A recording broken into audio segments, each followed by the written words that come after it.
Hello everyone. This is a project presentation for CS575. We have implemented four algorithms. They are substring or pattern matching in given string or set of string.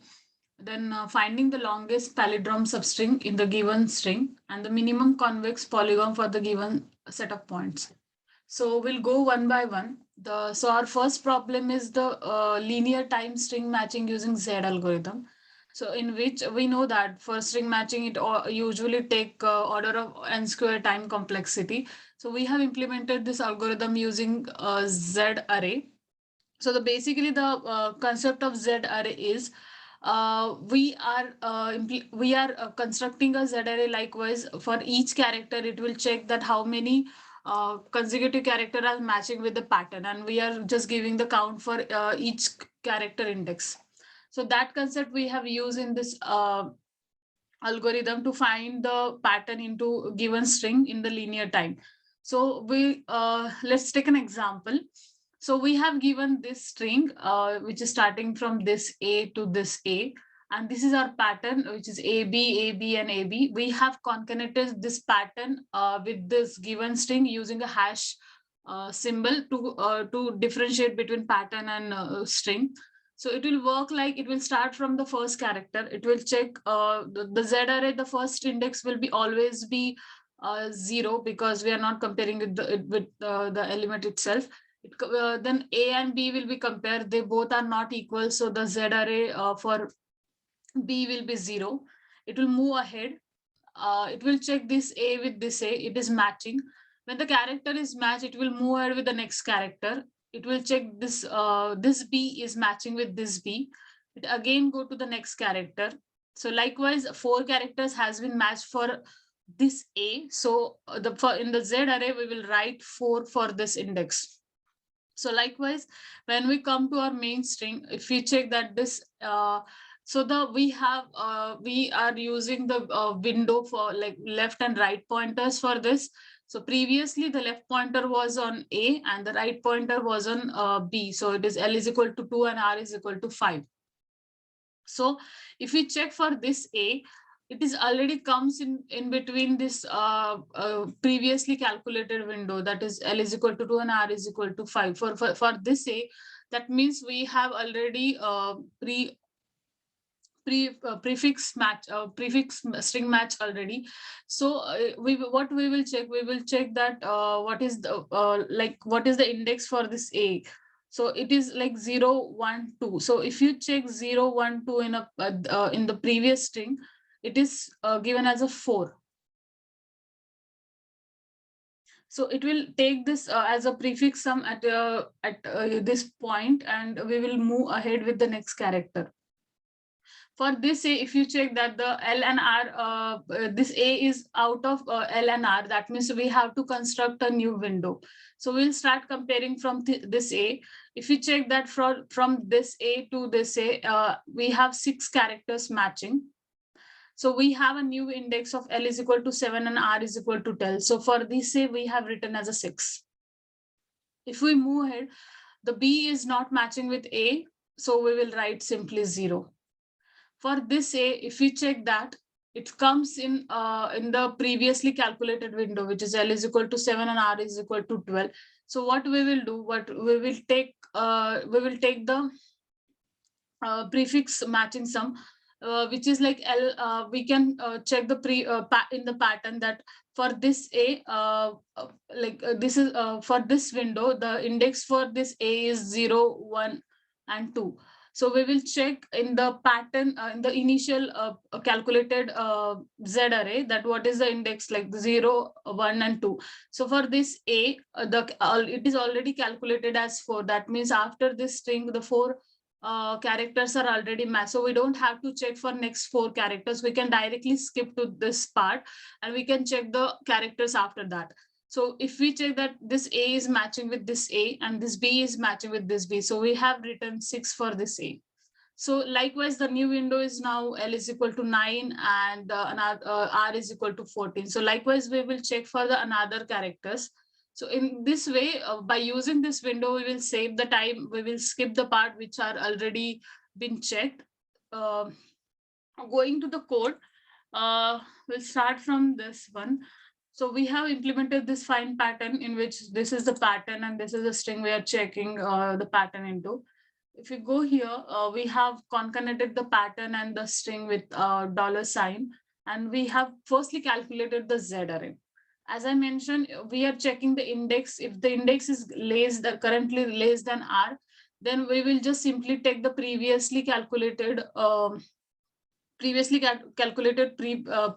prefix matching string. After that, that means that already matched, and then we will check the other characters in the string. Okay, then if my new R is greater than my previous R, then I have to update the LNR. And after calculating that, I will just return the Z array. So in the Z array, what I have to do is, the string pattern length is 6 here. I have to check that at which character the length is 6. That means I have for that index I have matched for the string. So in this way, the output will be written like that. We found the match for this pattern in the string at this indexes. The second problem is using a Trie data structure to search a string or match a pattern in the set of words or a dictionary. In the previous problem, we are using order of n space to compute the Z array. In this problem, we are also finding the word in the dictionary using linear time. For that, we are using the Trie data structures. So going in deep, what is Trie is simple. It look like a tree. It basically have the default root node, and each root node will have a 26 child, which are the 26 English alphabets.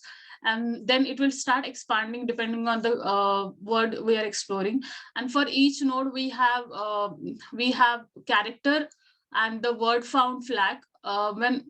For each suppose here, now we have that R is our word, so ARE. After E, we have make this word found flag as a true, because at this node we have found the word. And for R, we are making this word found as false because it's not matching with any of the word. So likewise, when you start exploring and when you want to start searching, you have to check the word found flag. If it is found, that means you have found the word. So if we go into the implementation, we have implemented this class Trie node,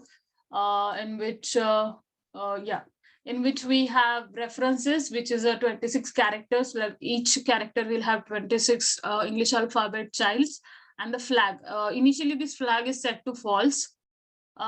Get reference is nothing but that if A is already, suppose I is already there, because in this dictionary there are 2 times we are using the I. So if I is already there, then I don't have to create again I can just append another word to that. So this is used for that.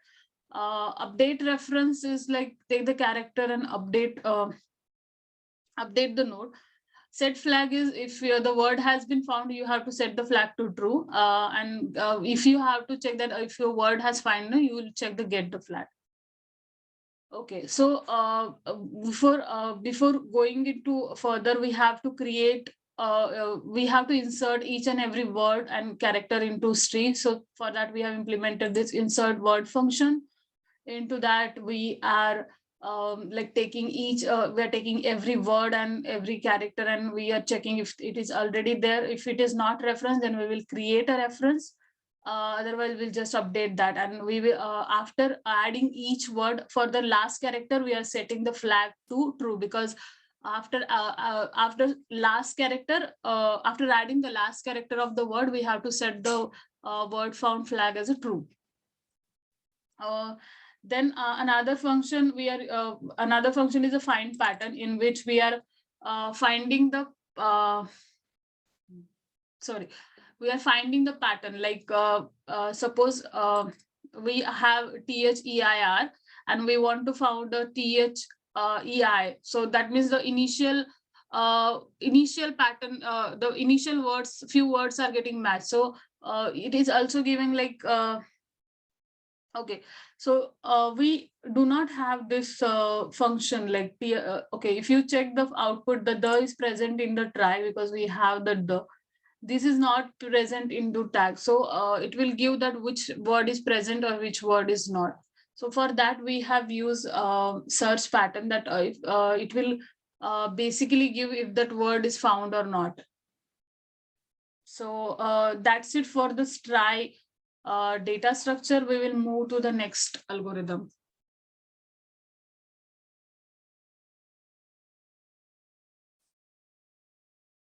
Okay, so our third algorithm is basically the manager's algorithm to find the longest palindromic substring in a given string in linear time.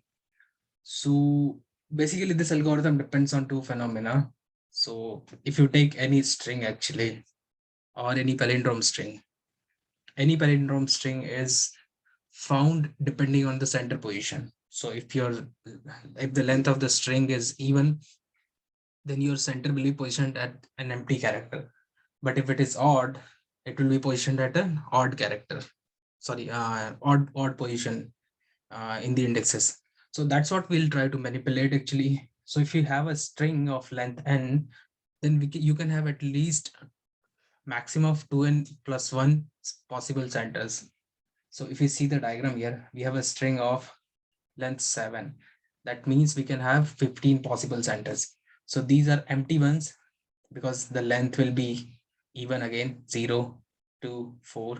So that's why for these indexes there is no character present. So overall we can have 2n plus 1 centers possible, and around these centers we'll try to basically expand our palindrome substring.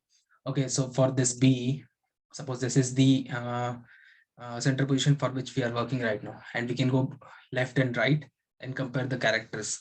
So right now 2 and 4 are blank, so it's even position. We don't have to compare any characters because there aren't any characters.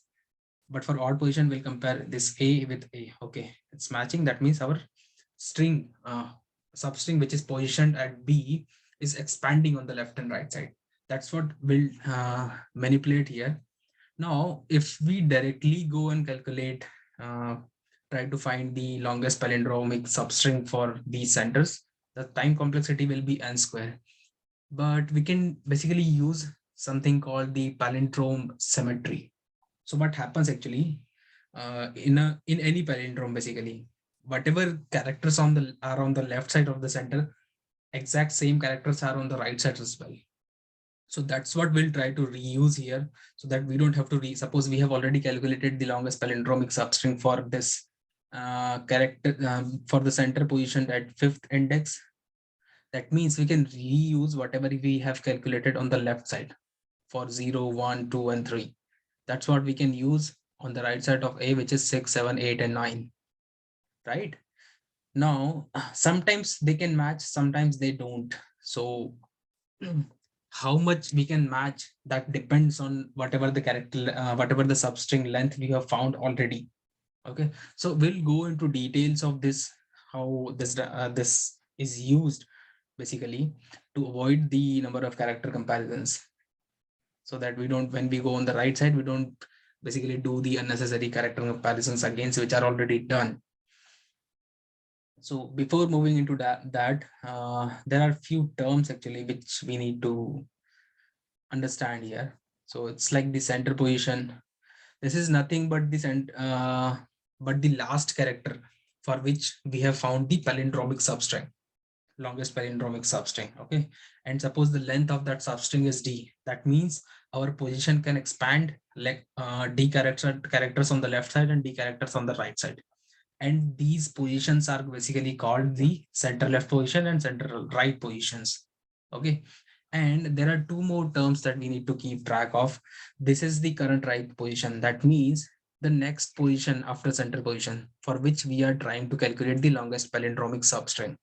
Okay, now if we see here this current right position, if this is within the palindromic substring of the center position, that means it's less than center right position. That means we can reuse the value of its mirror, because obviously it's a palindrome. That means whatever is on the from center position to the center right position, the exact same string combination, substring combination will be on the left side as well, which is from center left to the center position.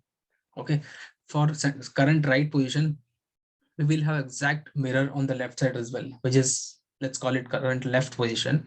Now we will check what is the palindromic length, substring length for this current left position. Okay, if this is okay, so if this is actually contained within the center right position, right? So if you see here, from current right position to center right position, difference is how much characters we have left in our palindromic substring for the center position.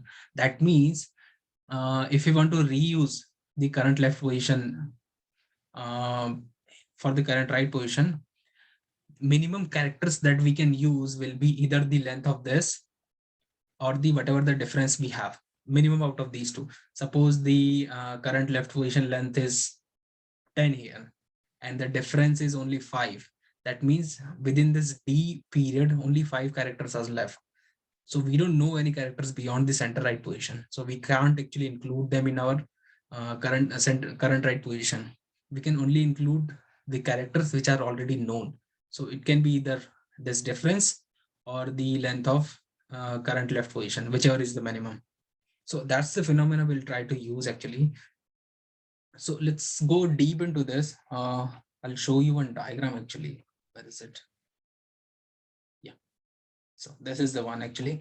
So let's suppose for center positioned at 7, if you see here, right? So the right side is the current right position will be this one, 8th position. Okay. For this, we can directly use whatever we have on the left side. But now the window for this 7th character will be how much? 7 plus it will go till 14. So it's going to cover entire thing actually. So all the characters, remaining characters come within this window. That means we can reuse whatever we have on the left side. So for A actually, it's right now it's unknown actually. Suppose it's 0, right? But the mirror index is 5, for which we have already calculated 5. Now the difference between from this 9 to 14 is how much? 5 characters. And length of this is also 5. And so the minimum is going to be exactly same actually. So we can use all the 5 characters directly. So from A, we can match actually how much? 5 characters. Okay. Now, since there is one more thing we need to take care of, whenever we are calculating the current palindromic substring, longest palindromic substring for the current right position, we need to check this should not go beyond the current window. That means whatever the length uh, calculated for current right position plus the length, it should not go beyond the center right position. If it goes beyond the center right positions, that means we have to update the center position to the current right position, and the center right and center left position will also get updated based on the length of this current right position. So these things we need to take care of. Now let's go into the code. One more thing actually, if you see here, in the best case actually, this can bring down the time complexity to linear time, because we'll be comparing the characters only once, each character only once. So yeah, okay, now let's go into the code. Okay, yeah, so this is where we are calculating our longest palindromic substring length array, which is this one, this length array. So for all the positions, as I said before, it's the number of positions, center positions will be 2n plus 1. So we'll have 15 positions, and for each position, we'll have a length stored in the LPS array. Okay. So we'll have an empty, we'll have an basically list of length m, all values set to 0. Now initially for A0 and A1, the values are going to be 0 and 1, because as you can see, actually, there are no characters. For 0th position, there are no characters on the left side. So that means we cannot compare anything on the right side. Same goes for the first position as well. There are no characters on the left side. That means we cannot expand this. So the length is going to be 0 and 1 for first two indexes. Now let's take this. For this one, we have already calculated the longest palindromic substring. That means we can take this as the center position, and then we can compare the current right positions. Okay. So that's what we have done actually. So center position is 1, and the center right position is going to be how much? Center position plus whatever the length we have calculated for the center position. That's where our center right position is going to be. Now we'll go for each current right position, which is going to be for ranging from 2 to the number of positions we have available, because 0 and 1 is already done. Now, since we already know for each current right position, we'll have a mirror current left position. That is something we can calculate using this formula, which is like pretty easy. You can just check on the diagram how it's done, how we can actually mirror this. So this is the current right position. Okay.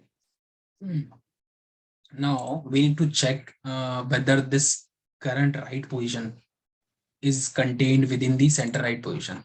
That's what I inform right now, right? This current right position, it should be within the window of center position. That means it should be within center right position. That's what we are checking here. If the difference is greater than 0, that means it is contained. In that case, we can reuse the value from the mirror position. Okay, and we'll have to take the minimum actually. Either then how many characters are left in the window or the length of current left position, whichever is the minimum.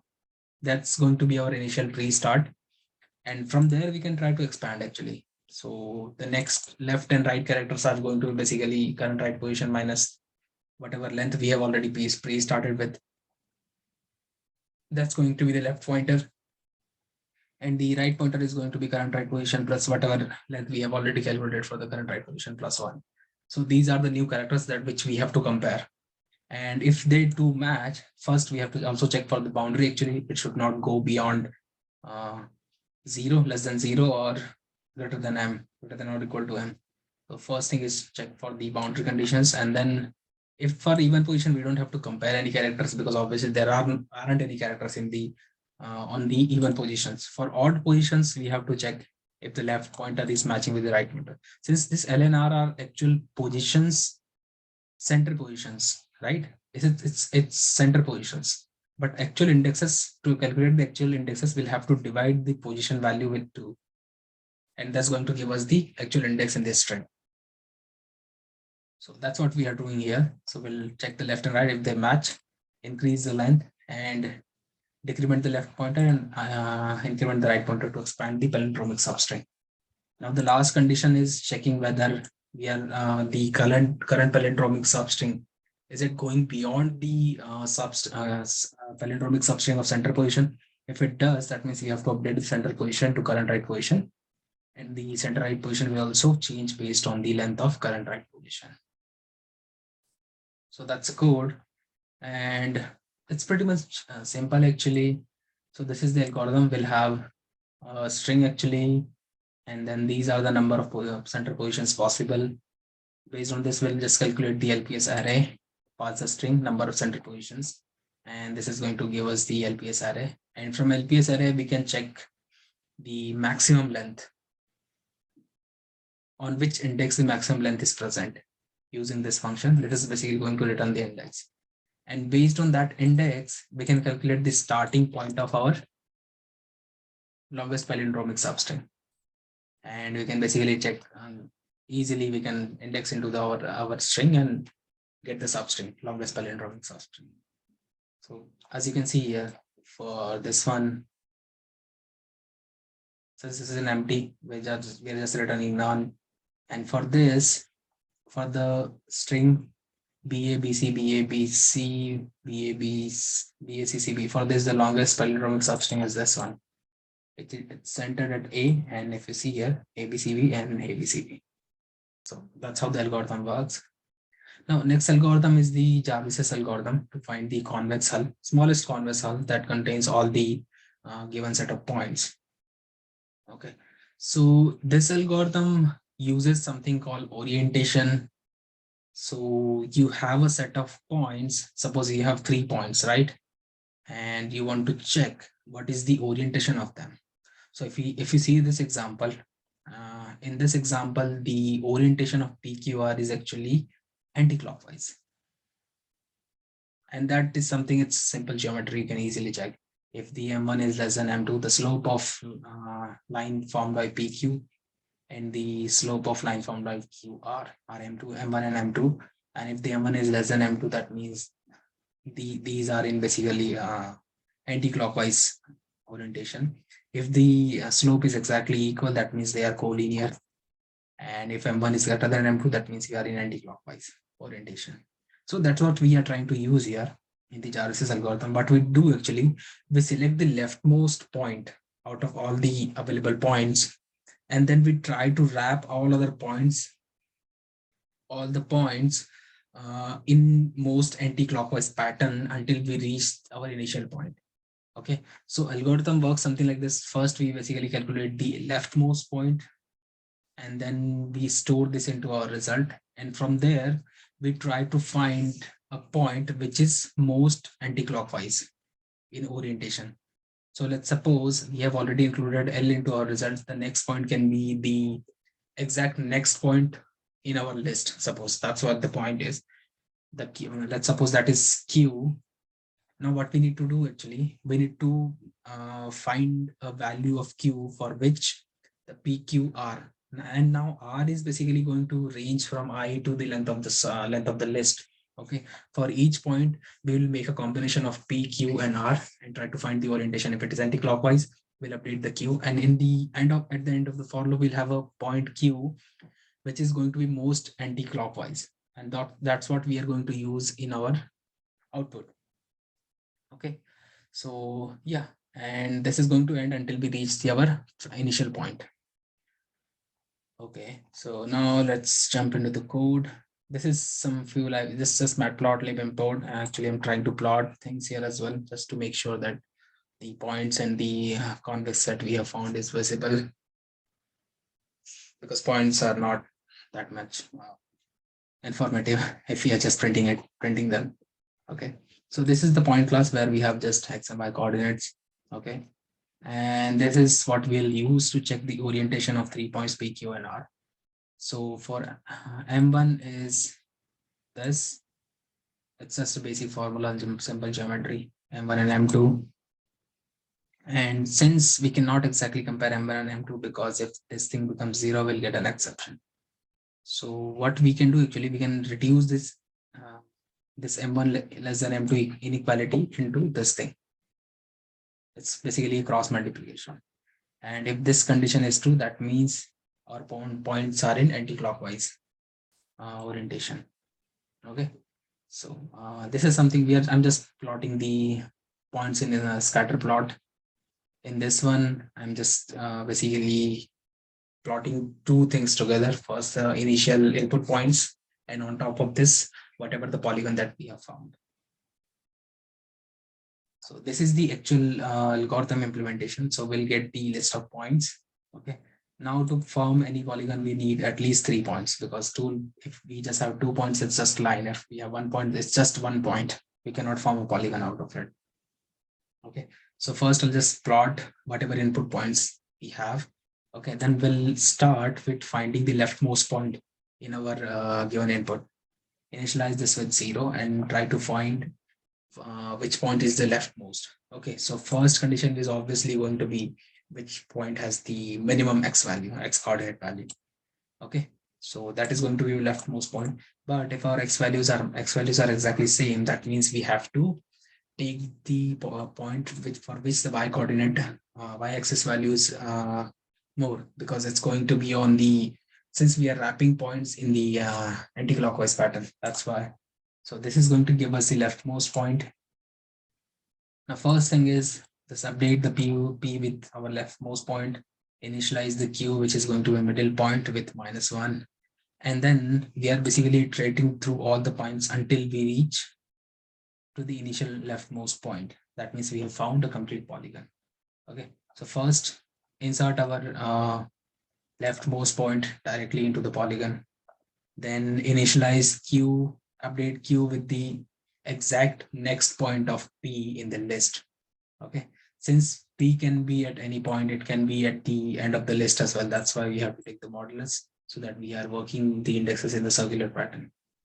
And then we can start iterating through all the points present in the in our list and check if the orientation is anti-clockwise. If the orientation is anti-clockwise of P and the new character found and the existing Q, that means we have to update the Q with R.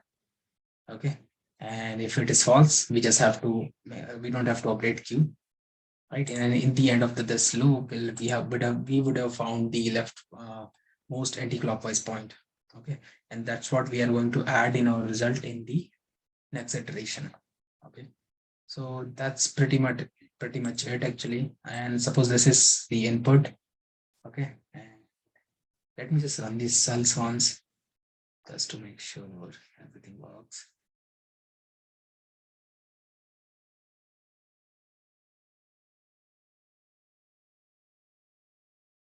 This one is working. Yeah. So see, these are the points. So our leftmost point is obviously going to be this one. And from there, we are going into anti-clockwise pattern, right? So suppose for the, this is basically which point? -8. Okay, this one. No, not this one. This is the X value. Sorry, Y value. Yeah, this is the last point. The next point of this is going to be 0, 3, right? So it's going to be 0 and sorry, I guess it's this one. Okay, this is the point. So this is Q, this is P already calculated, this is Q. Now we'll go through all other points and try to find a point which is more left anti-clockwise than this existing Q, right? Which is, and in the end, it's going to be this point actually. So that's a pattern it will follow, and then it's going to form a polygon which will contain all the points, and it's going to be the smallest one. We can try to add a few more points as well, but I don't think that's necessary. So yeah, and that's about it, I guess. The time complexity for this one is going to be n square. Not exactly n square, actually, it's going to be h into n order, where h is the length of our polygon that we have found. So in this case, it will include only 3 and 6 points out of the entire list. So that's what the time complexity is going to be. And yeah, that's about it. Thank you very much, everyone.